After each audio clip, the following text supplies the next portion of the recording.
दोस्तों, क्यों भगवान आपकी नहीं सुनते हैं? आज मैं आपको सच बताकर रहूंगी, चाहे आप हमसे नाराज ही क्यों ना हो जाएं।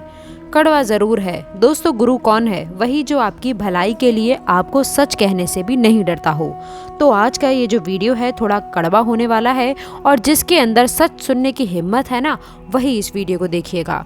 दोस्तों, हम आप सभी का स्वागत करते हैं हमारे इस यूट्यूब चैनल पर। आज इस वीडियो में दोस्तों बस 3 पॉइंट में हम आपको बताने वाले हैं वे कारण जिससे भगवान आपकी नहीं सुनते हैं, और यदि कारण पता चल जाए तो उसका निवारण मिलते आपको देर नहीं लगती है। तो चलिए दोस्तों शुरू कर लेते हैं। भगवान की कृपा ना प्राप्त कर पाने का जो पहला कारण है वो है दोस्तों हमारे कर्म। बहुत से लोग ऐसे हैं जो अपने किस्मत को दोष देते रहते हैं, हमारी तो किस्मत ही फूटी है। कितने लोग हैं जिनका ईश्वर से भगवान से विश्वास ही उठ जाता है। दोस्तों, देवता हमारे ईष्ट हैं। मनुष्य के जो उसके पूर्व में किए गए कर्म होते हैं उसका शुभ और अशुभ फल प्रदान करते हैं। तो दोस्तों इसीलिए कर्म जो है वो बहुत ही महत्वपूर्ण है।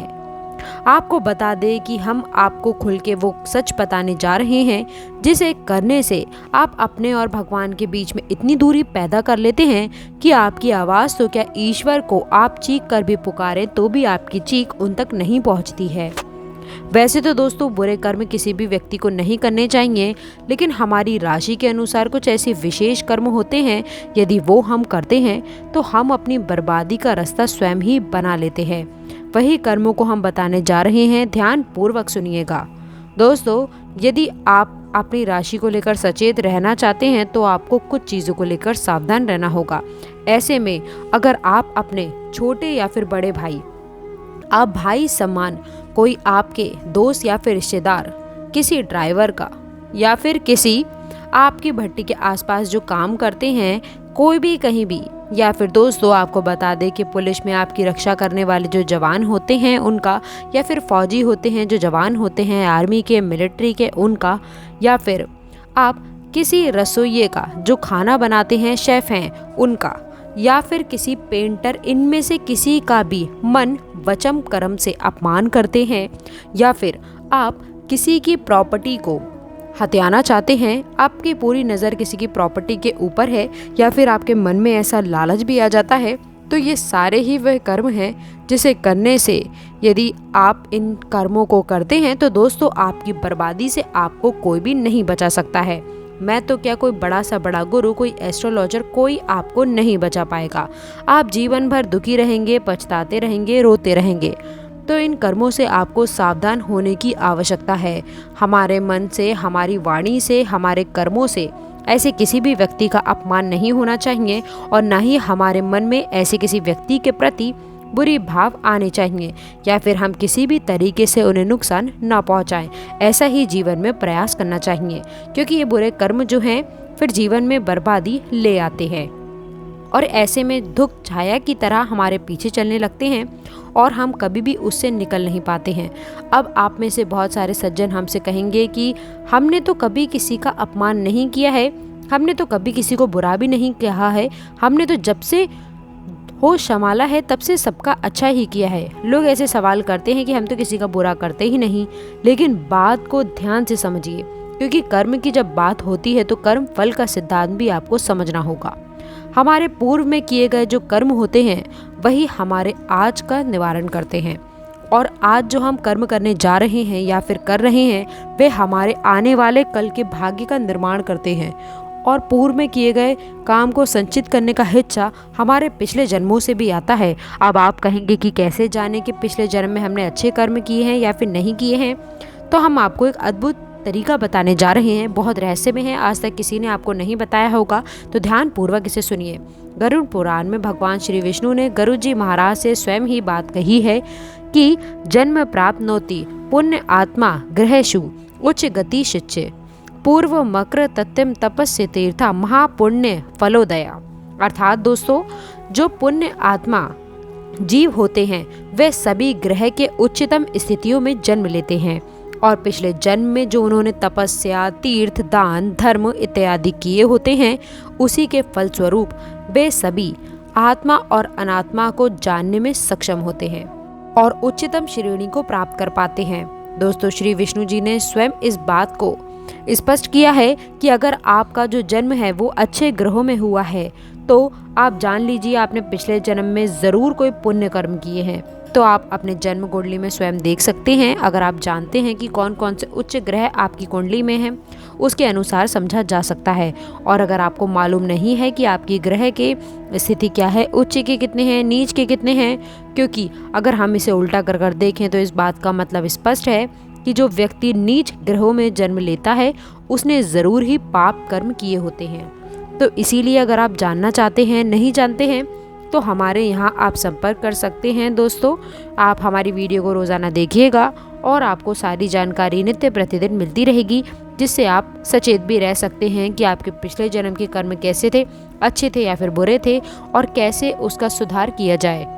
और दोस्तों, दूसरा महत्वपूर्ण कारण जो है वो है आपकी सच्ची बुद्धि।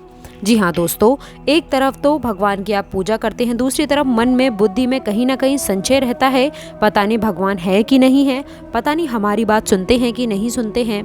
पूजा भी करते हो, संचय भी रखते हो, तो भैया बात पहुँचेगी कैसे। एक कहानी हमें इस बात पर याद आ रही है। एक गांव में एक बार बहुत सूखा अकाल सा पड़ गया था, बारिश ही नहीं हो रही थी।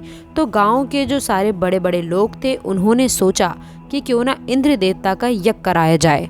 तो दोस्तों, वहाँ पर गांव के बाहर बहुत बड़ा मंडप सजाया गया, पूरे गांव वासियों को बुलाया गया और वहाँ पर यज्ञ करना था। सबको मिलके बहुत सारे पुरोहित आए। तो दोस्तों, घर से एक बच्चा और उसके दादाजी निकल रहे थे। उसके बाद में दोस्तों उस बच्चे ने छाता उठा लिया। तो उसके दादा कहते हैं कि अरे मूर्ख, तुझे मालूम है कि बारिश ही नहीं हो रही कितने समय से, तो छाता किस लिए ले रहा है। तो उसने कहा कि दादाजी, आपको तो पता है हम यज्ञ करने जा रहे हैं, तो बारिश तो होगी तो छाता तो चाहिए होगा ना। दादाजी चुप हो गए।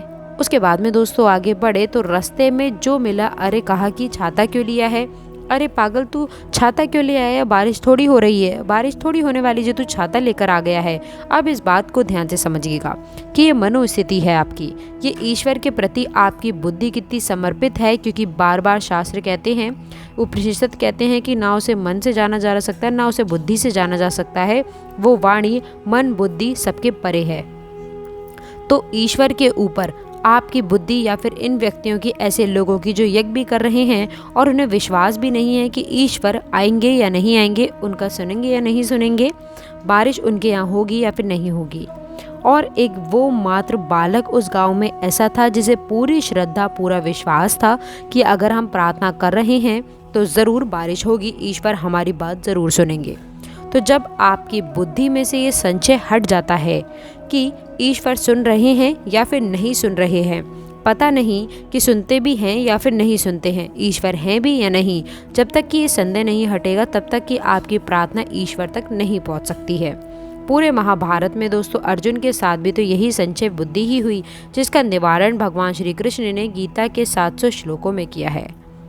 यही तो दोस्तों कहा है कि तू जो तेरा धर्म है, जो तेरा कर्म है, तू उसको निभा। अब इतना समय उनके पास में था कि जब तक युद्ध की तैयारी हो रही थी तब तक तो उसने सोचा ही नहीं। अब युद्ध भूमि में खड़े होकर के उसे संशय हुआ है कि मुझे करना चाहिए या फिर नहीं करना चाहिए। तो ये संशय बुद्धि को हटाओ, तभी ईश्वर तक आपकी बात पहुंच सकती है। और दोस्तों तीसरा और आखिरी मुख्य कारण है जिसकी वजह से भगवान आपकी नहीं सुनते हैं, वो है आपका भटकना।